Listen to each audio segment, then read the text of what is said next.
सभी प्रिय दोस्तों को शुभ संध्या। दोस्तों, आशा करता हूँ सब कुशल मंगल होंगे। जैसा कि 25 जुलाई को प्रस्तावित तिथि मानते हुए यूपी टेट की हमने कल CDP यानी चाइल्ड डेवलपमेंट प्रोग्राम बाल विकास की श्रृंखला स्टार्ट की है। उसके तहत मैंने आपको कल लेक्चर नंबर 1 दिया था और उस लेक्चर में मैंने आपको पढ़ाया था विकास की अवधारणा। ठीक है, तो आशा करता हूँ कि आपने उसको घर से ठीक से पढ़ लिया होगा। और अब हम उसके बाद विकास की अवधारणा से संबंधित जितनी भी मुख्य प्रश्नोत्तरी है उसको मैंने शामिल किया है और इस पार्ट में हम वही पढ़ने वाले हैं। प्लीज़ जिसने उसको नहीं पढ़ा हो एक बार पहले उसे पढ़ेंगे, तब आप इस प्रश्नोत्तरी को करेंगे तो आप पाएंगे कि बहुत आसानी से आप कर ले जा रहे हैं। इसी के साथ बिना टाइम गवाए आइए हम स्टार्ट करते हैं। देखते हैं पहला क्वेश्चन हमारा क्या है। फर्स्ट क्वेश्चन पे आते हैं। फर्स्ट क्वेश्चन हमारा, विकास का अधिगम का सिद्धांत किसने दिया? सिंपल, विकास का अधिगम का सिद्धांत किसने दिया?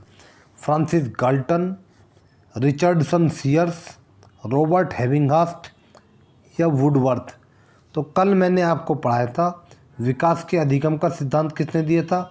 विकास के अधिगम के सिद्धांत का प्रतिपादन रिचर्डसन सीयर्स ने किया था।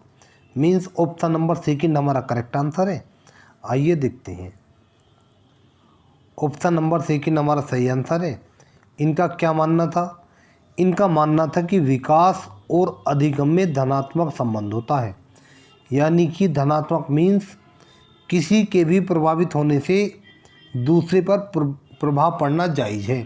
किसी का विकास अगर सही दिशा में हो रहा है तो वह अधिगम भी अच्छे से कर पाएगा, और अगर विकास ही सही दिशा में नहीं होगा तो वह अधिगम भी नहीं कर पाएगा।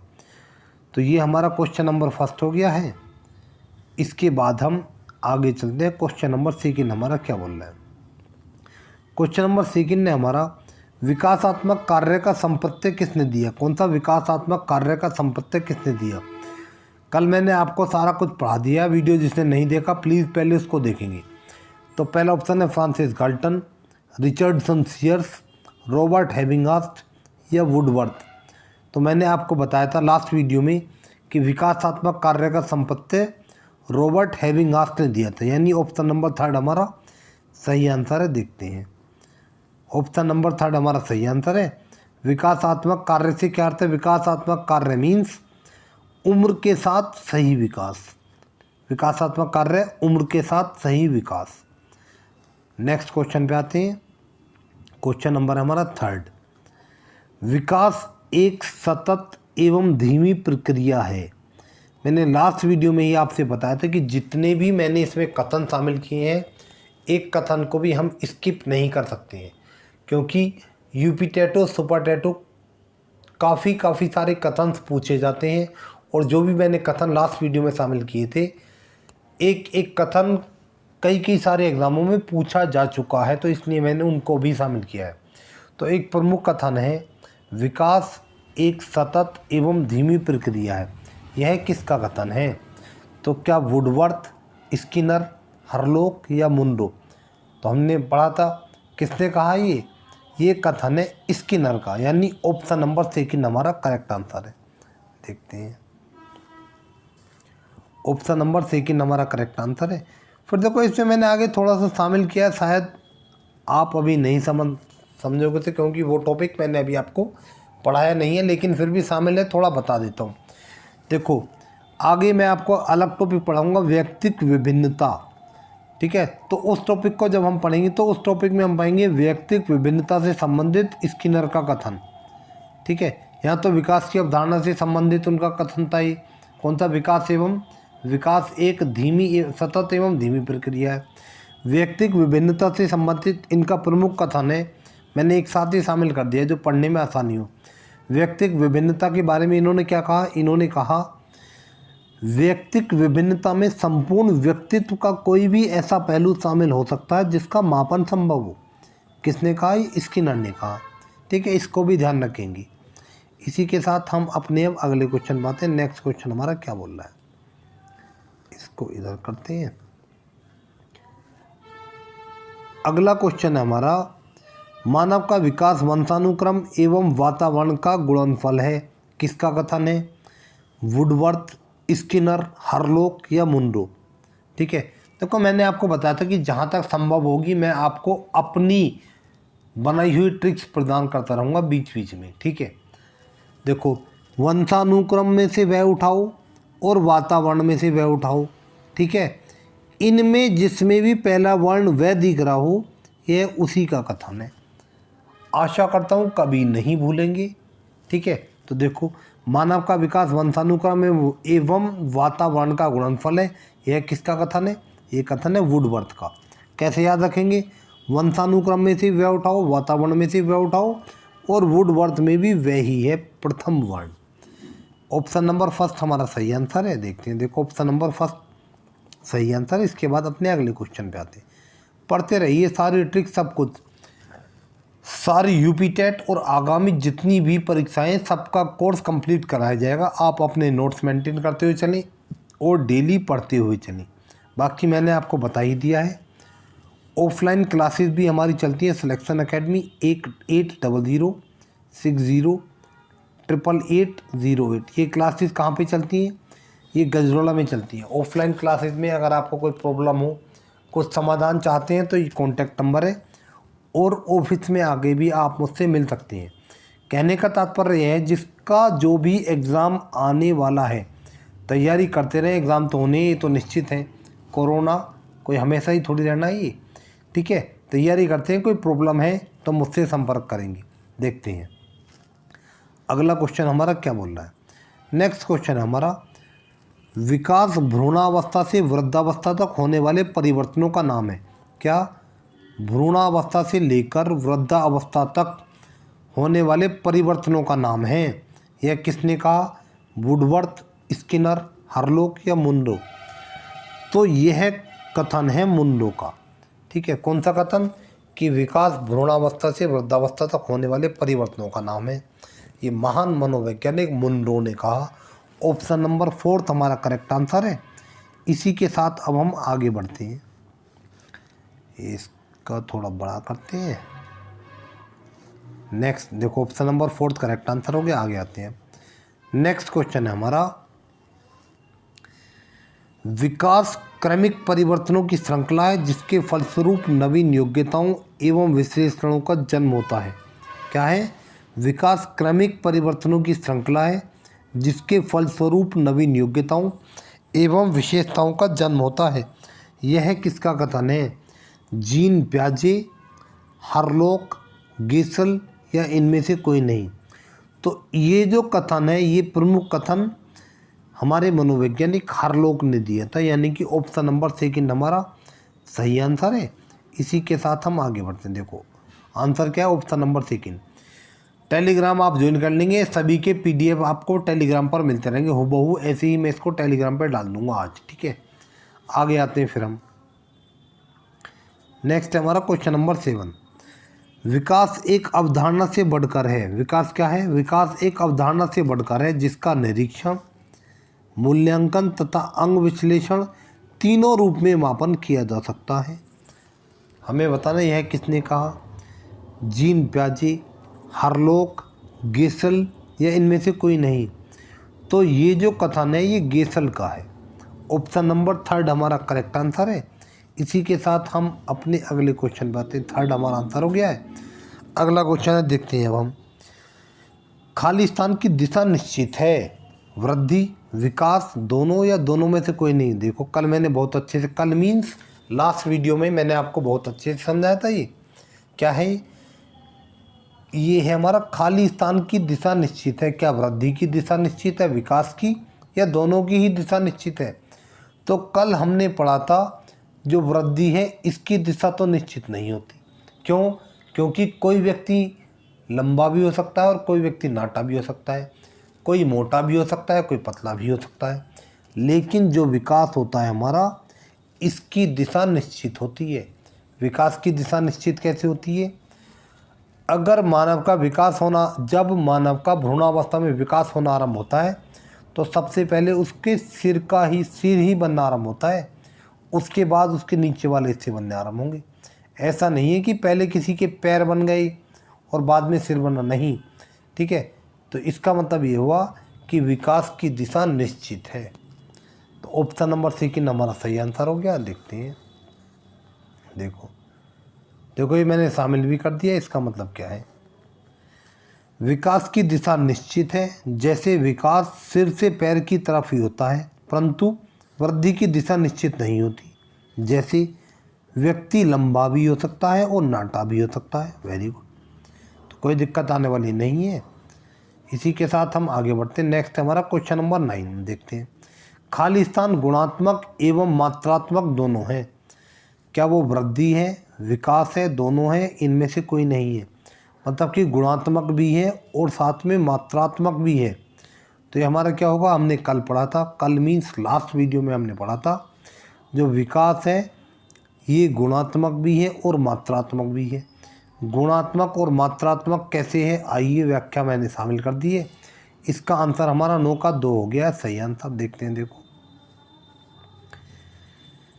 ये बोल रहा है विकास ज़्यादातर गुणात्मक है, मतलब कि विकास के फलस्वरूप ज़्यादातर गुणों का विकास होता है, मतलब कि गुणों में वृद्धि होती है।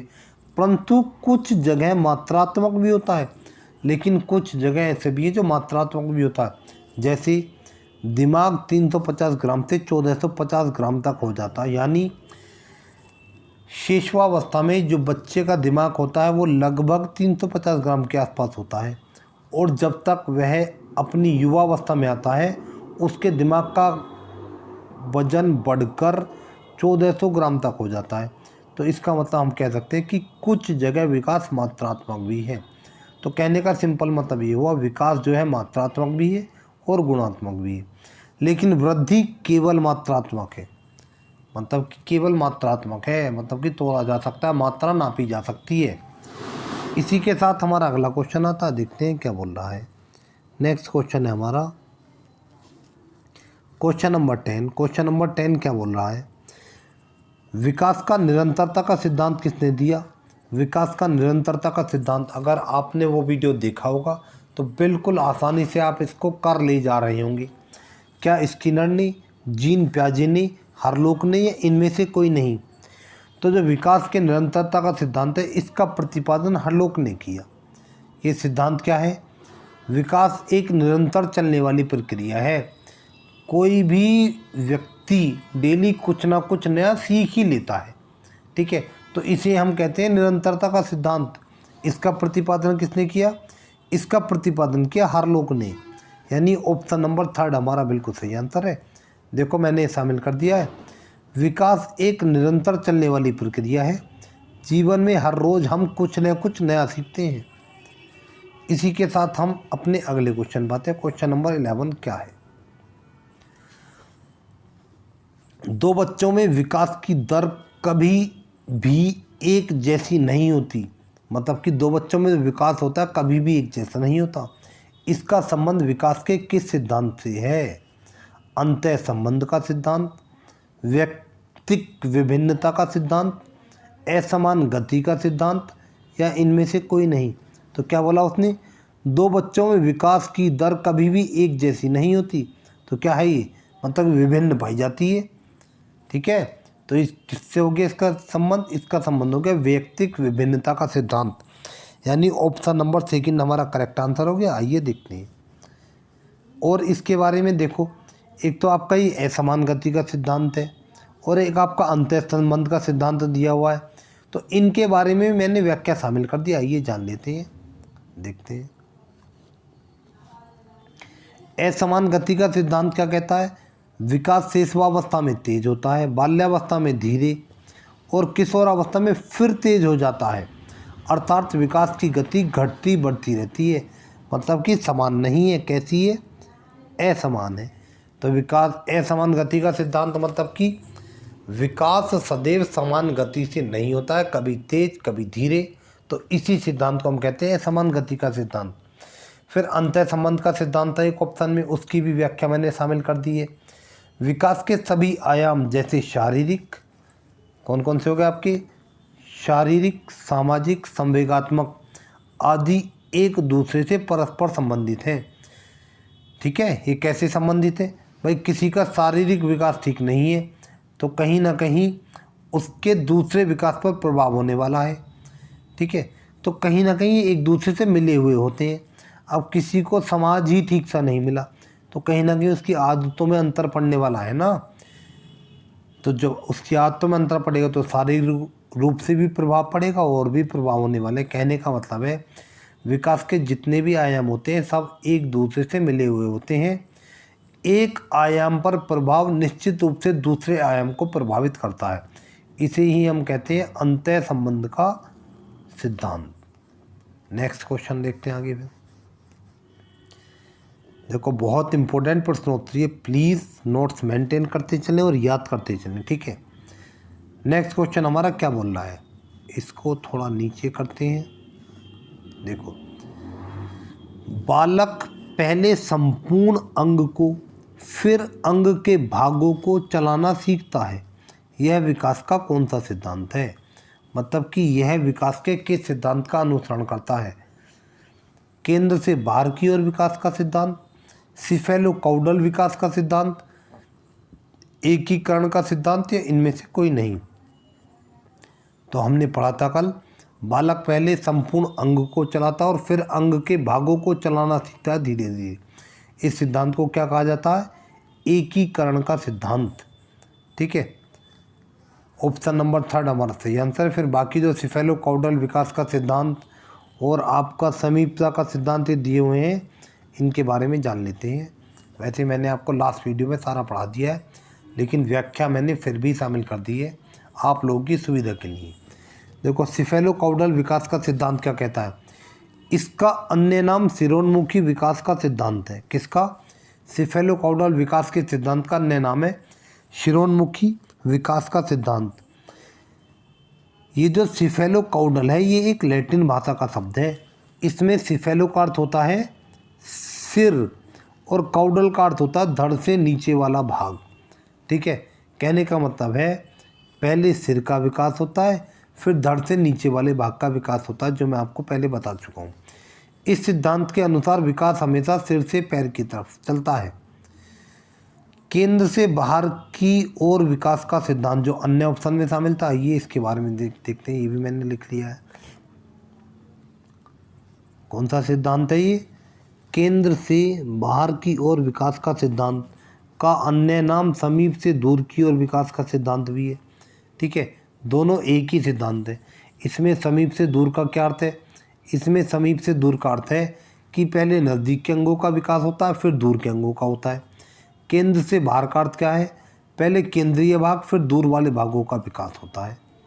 सिंपल। ठीक है, सारी व्याख्या शामिल कर दी गई है और क्वेश्चंस तो हैं ही हैं, लेकिन उनके साथ में व्याख्या को आप ठीक से पढ़ेंगे तो आने वाले एग्ज़ाम में आपको कोई दिक्कत नहीं होने वाली है। टारगेट 120+ मेरे साथ रहकर। ठीक है, आगे देखते हैं आगे क्या बोल रहा है। विकास अपने पूर्ण स्तर तक पहुंचकर ढलान की तरफ जाता है, इससे खाली स्थान कहते हैं। तो देखो, मैंने कल आपको बताया था विकास पहले अपने पूर्ण स्तर तक पहुंचता है फिर उसके बाद ढलान की तरफ जाने लगता है। इस सिद्धांत को क्या कहते हैं? वर्तालुकार विकास का सिद्धांत, वंशानुक्रम एवं वातावरण का सिद्धांत, निश्चित क्रम का सिद्धांत है, इनमें से कोई नहीं। तो इसको हम कहते हैं वर्तालुकार विकास का सिद्धांत, यानी कि ऑप्शन नंबर 1 हमारा सही आंसर है। आइए देखते हैं, 3 का आंसर हो गया ऑप्शन नंबर 1। ये होता क्या है मैंने आपको बताई था। देखो, मानव बुढ़ापे में झुक जाता है। देखो, कोई शिशु है, शिशुअवस्था के बाद बाल्यावस्था आएगी, बाल्यावस्था के बाद युवावस्था आएगी, युवावस्था में क्या होगा? सीना वीना निकाल के ऐसे चलता है बिल्कुल। और आने वाले समय में फिर क्या होता है? वृद्धावस्था आनी आरंभ हो जाती है। और जब वृद्धावस्था अपनी चरम सीमा पर पहुंच जाती है तो क्या होता है? झुक के चलना स्टार्ट कर देता है। इसे ही हम क्या कहते हैं? इसे ही हम कहते हैं वर्तालुकार विकास का सिद्धांत। इसी के साथ हम अपने अगले क्वेश्चन पे आते हैं। एक शिशु की शुरुआत केवल एक अंडे से होती है और बाद में वह एक जटिल मानव शिशु बन जाता है, यह विकास का कौन सा सिद्धांत है? देखो भाई, एक शिशु जो होता है उसकी शुरुआत केवल एक अंडे से ही होती है। अंडा ही तो बनता है, पहले माँ के गर्भ में एक अंडा ही तो बनता है, लेकिन बाद में वह एक जटिल मानव शिशु बन जाता है। यह विकास का कौन से सिद्धांत का अनुसरण करता है? ये मतलब है, आइए ऑप्शन निकालते हैं पहले।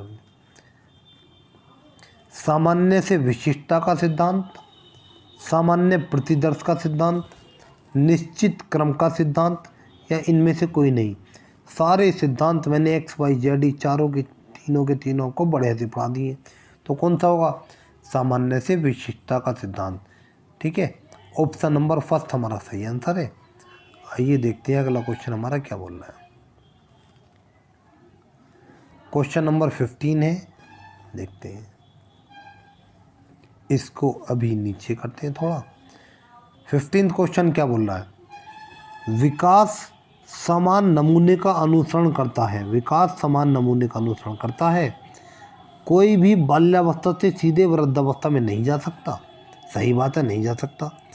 यह विकास का कौन सा सिद्धांत है? तो हमें यह बताना है कि यह विकास का कौन सा सिद्धांत है। समान प्रतिदर्श का सिद्धांत, वंशानुक्रम एवं वातावरण का सिद्धांत, अविलोमीयता का सिद्धांत, या इनमें से कोई नहीं। तो मैंने आपको कल बताया था, कल मीन्स लास्ट वीडियो मैंने आपको बताया था कि प्रतिदर्श क्या होता है। प्रतिदर्श का शाब्दिक अर्थ होता है नमूना। समान प्रतिदर्श का सिद्धांत यानी समान नमूने का सिद्धांत। तो कौन सा आंसर हो गया हमारा? ऑप्शन नंबर फर्स्ट हमारा सही आंसर हो गया। आइए देखते हैं। देखो, ऑप्शन नंबर फर्स्ट हमारा सही आंसर है। प्रतिदर्श का शाब्दिक अर्थ ही मैंने लिख दिया है। प्रतिदर्श का शाब्दिक अर्थ होता है नमूना। तो दोस्तों, इसी के साथ मैंने जो आपको लास्ट वीडियो में टॉपिक पढ़ाया था विकास की अवधारणा, उससे संबंधित मुख्य क्वेश्चंस जो भी बने हैं और जो आने वाली परीक्षाओं में संभावित हैं, वो मैंने आपको करा दिए हैं। आशा करता हूँ बिल्कुल ठीक से समझ आया होगा। नहीं आया हो तो वीडियो एक बार देखो, 2 बार देखो। फिर भी कोई दिक्कत है तो कमेंट बॉक्स में कमेंट छोड़ो। और इसी क्रमबद्ध तरीके से पहले टॉपिक, फिर उसके क्वेश्चन आंसर्स आपको CDP, पर्यावरण, इंग्लिश, हिंदी, मैथ सब कुछ इस चैनल पे कराया जाने वाला है। तो जल्दी से जल्दी इस चैनल को सब्सक्राइब कीजिए और अपने भी भाई बंधुओं को चैनल सब्सक्राइब कराइए। इसी के साथ मैं आपसे विदा चाहूँगा और बहुत जल्दी अगली वीडियो में मिलता हूँ। तब तक के लिए गुड बाय।